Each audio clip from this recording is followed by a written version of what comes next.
The gentleman who is going to be a part of the team Car 9, Dave Reynolds, joins us. He always joins us on the Big Sports Breakfast. Mate, we've got to thank you too, because last year, with all those commitments, you did join us. I joined everyone. And I remember we were watching on the Sunday, and we got a little group chat on the WhatsApp, and it was actually Laurie who sent a message saying, I hope we haven't stuffed this poor bloke's chances. I hate when we jinx people.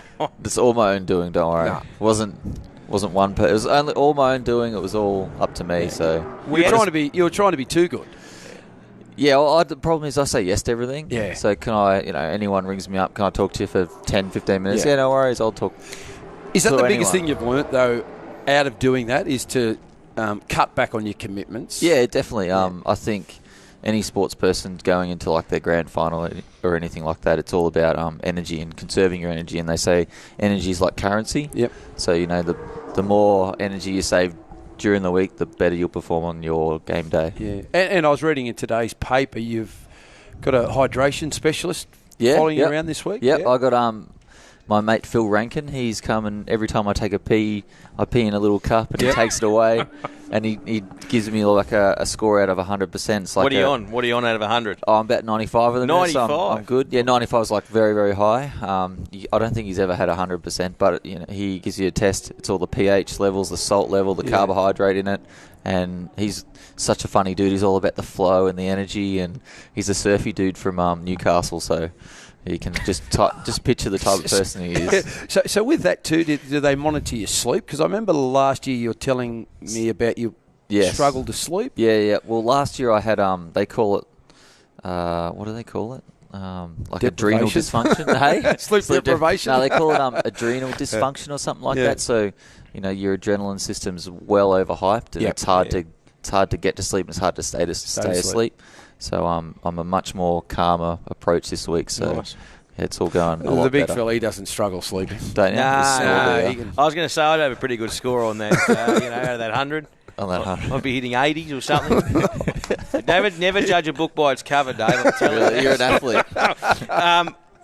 Distractions. I've never read a book to actually judge the cover. So. Distractions. We were talking before to Garth. Now, with what happened last year, you're doing 200 Ks on top of the mountain. I know they don't, and he sort of said, no, look, we try and talk to teams when they're in straits and whatnot. But when you're communicating in an emergency like that, how are you focusing on what you're actually doing? Because, mate, I'm flat out driving 60 Ks down French's Forest Road if the phone's on and, there's all this stuff. I don't know how you blokes do it. We've got a bit of practice at it. Yeah. So I think, when I was going through my struggle last year, it was hard for me to communicate what was actually going on because, one, I've never had a cramp before in any type of sport, and I've done a lot of long-distance running, triathlon, stuff like that.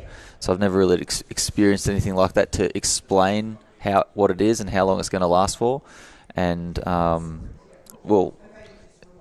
I can always drive the car flat out, I think. Yeah. And I think we just get in like an automation mode, and we were racing for 5 or 6 hours at that point, so we're kind of in the rhythm and I know talking, and that's easy. But trying to explain what was going on was really hard. Yeah, so let's just for the listeners, and look, people obviously follow you, and you explained it after the race last year, but so you physically couldn't push in.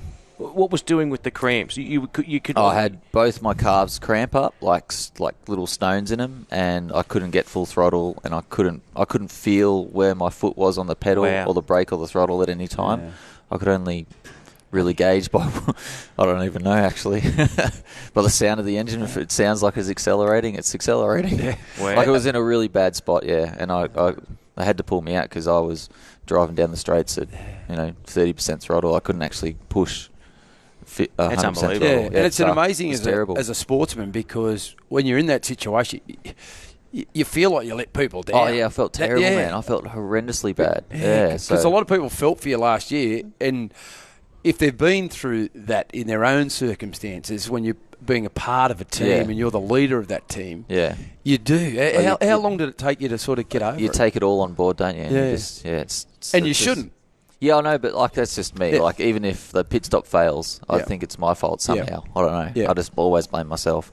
But it took me probably, for myself to walk properly again, probably 5 or 6 days. Fair. But emotionally, it would probably stay with me for life because it was such a big time in my life. But in motor racing, we got a race 2 weeks later that I had to get myself out of this hole and go perform 2 weeks later. And 2 weeks later, we ended up on pole at Gold Coast. So, I think I got over it pretty quickly. Yeah. They always talk, as a sportsman, leading into an event, that your preparation's good and you feel like you're in the zone. How are you feeling this year compared to last? Yes, slightly different. Last year there was a lot of pressure on us to perform because we were, defending champions, and we wanted to prove to everyone that it wasn't a fluke. We were going to come and smash everyone. Yeah. We drove the trophy.